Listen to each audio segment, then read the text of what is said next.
President পদ থেকে ছুপ্পুকে বিদায় করে দিচ্ছে বিএনপি সরকার, এই কথা প্রায় নিশ্চিত।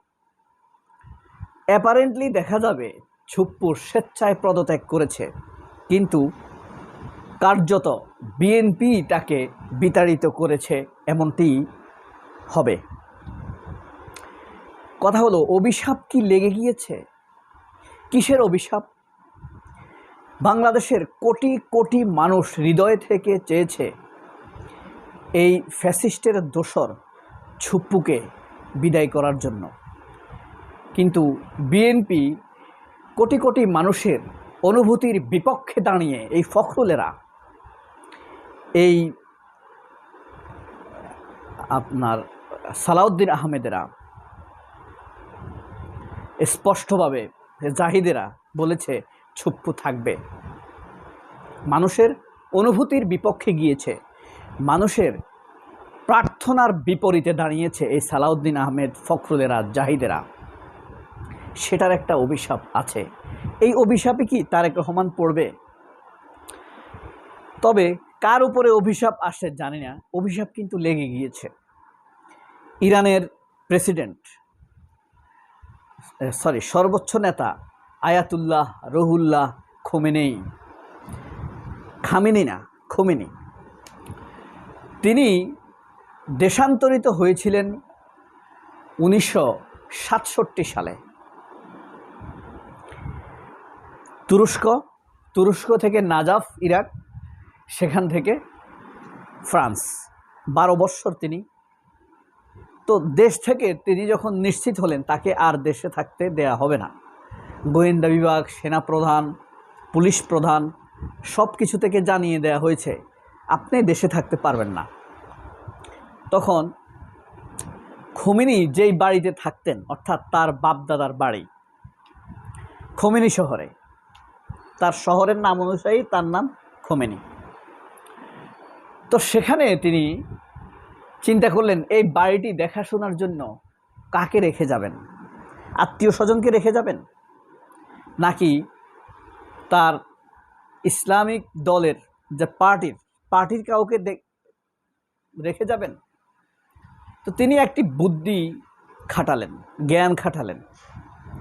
তার অনেক সাধারণ ভক্ত আছে, তাদের মধ্য থেকে 5 জন সুন্নিকে ডাকলেন, 5 জন খ্রিস্টানকে ডাকলেন। তো প্রথমে তিনি একজন সাধারণ মানুষকে বললেন,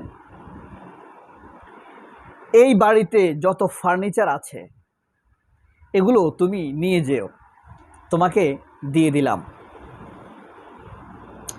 আর এই বাড়িটা তুমি দেখাশোনা করবে, আমি তোমাকে উইল করে দিচ্ছি, কাগজপত্রে লিখে দিচ্ছি। যাকে বলল সে বলল যে আমি এই দায়িত্ব নিতে পারবো না।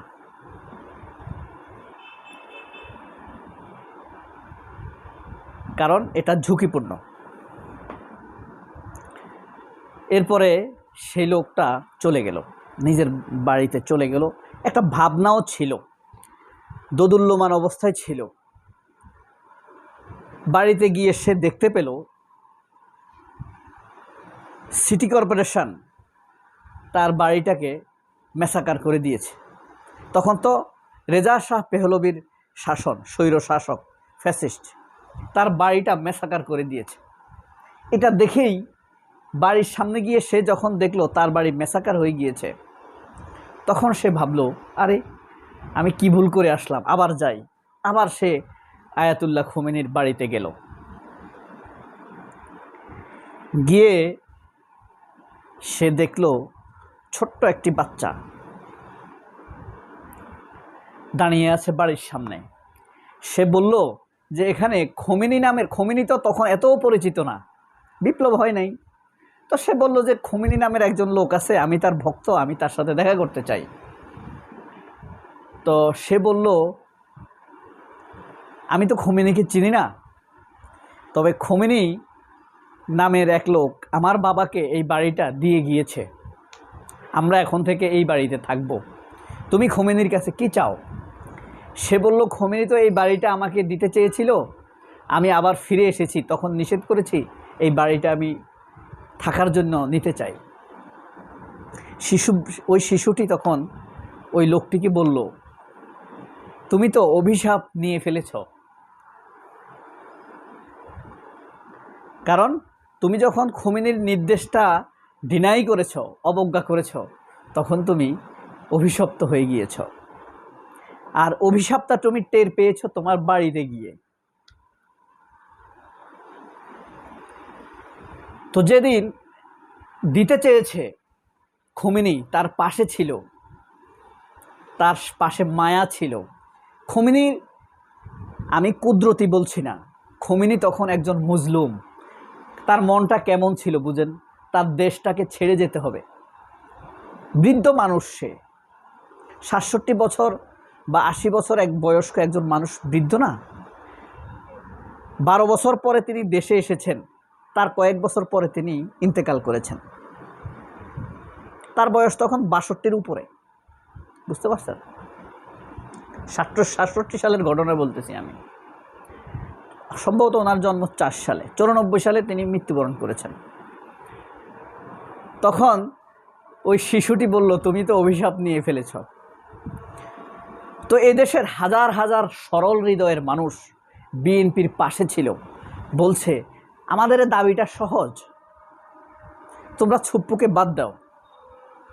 ওয়াকারের কথা তখন বলা হয়েছিল, কিন্তু বিএনপি এত শক্ত অবস্থান নিয়েছে মানুষের অনুভূতির বিপক্ষে। তারা ভেবেছে এই সিদ্ধান্ত নিয়ে তারা জামাতকে ঠেকিয়ে দিয়েছে। ভাবছেন এই অভিশাপের মাঝখানে ঢুকেছে কে জানেন? হায়দার আলী, কালের কণ্ঠের এক্সিকিউটিভ এডিটর, সিনিয়র সাংবাদিক হায়দার আলী। সে ছুপ্পুর সাক্ষাৎকার নিয়েছে এর কিছুদিন পরে। ছুপ্পুকে একটি লজ্জাজনক প্রশ্ন করে নাই। ছুপ্পু একজন ফ্যাসিবাদের নিয়োগপ্রাপ্ত প্রেসিডেন্ট, এই ধরনের প্রশ্ন করে নাই। ছুপ্পু অন্তর্বর্তী সরকার, সে যে ইসলামী ব্যাংকের একজন দুর্নীতিগ্রস্ত লোক, এই প্রশ্ন করে নাই। সে দুর্নীতি দমন কমিশনের একজন কনভিক্টেড লোক, এই প্রশ্নও করে নাই। শুধু তুলু তুলু প্রশ্ন করেছে হায়দার আলী। সে অভিশাপের ভিতর থেকে আশীর্বাদ নেওয়ার চেষ্টা করলো। ঘটনাটা একটু বুঝিয়ে বলি। ওই যে ঘর পোড়ার মধ্যে আলু পোড়া বলে না, প্রতিবেশীর ঘর পুড়ে গেছে, আপনি সেখানে একটি আলু পোড়া দিয়ে খাবেন বা সিদ্ধ করে খাবেন। তো এই অভিশাপের আশীর্বাদ নিয়েছে, এটাও দীর্ঘস্থায়ী হয় না। কিন্তু আজ দেখেন কয়দিন পার হয়েছে, আর সেই ছুপ্পু নিয়মিত হাসিনার সাথে যোগাযোগ করে, শেখ রেহানার সাথে যোগাযোগ করে। সেই অভিশাপে আজ নিজেই অভিশপ্ত।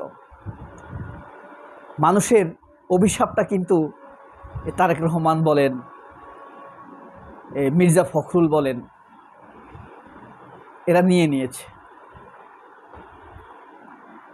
এই অভিশাপ থেকে ওই শিশুর মতো, শিশু বলে দিয়েছে অভিশাপ আসলে হয়ে গেছে। এখন সে আবার আসছে, ছুপ্পুকে এখন হয়তো বাদ দিতে পারবে।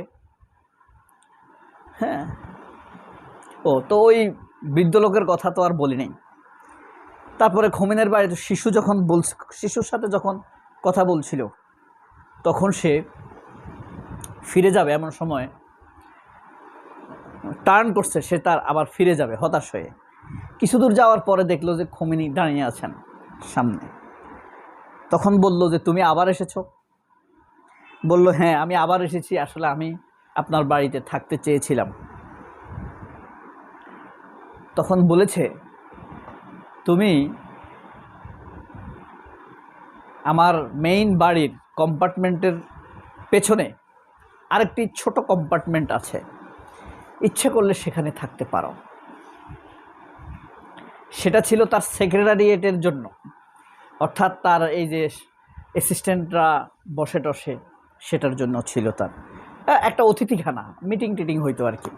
উনি কিন্তু চেয়ার টেবিলে বসে মিটিং করতেন না, উনি ফ্লোরে বসে মিটিং করতেন, চাটাইয়ের উপরে, কার্পেটের উপরে। কার্পেটও বলতে পারেন, যদিও উনি কার্পেটেও বসতেন না, পাতার চাটাইয়ে বসতেন। অভিশাপ কেমনে লেগে যায় দেখেন, আশীর্বাদ না গ্রহণ করাটাই একটা অভিশাপ।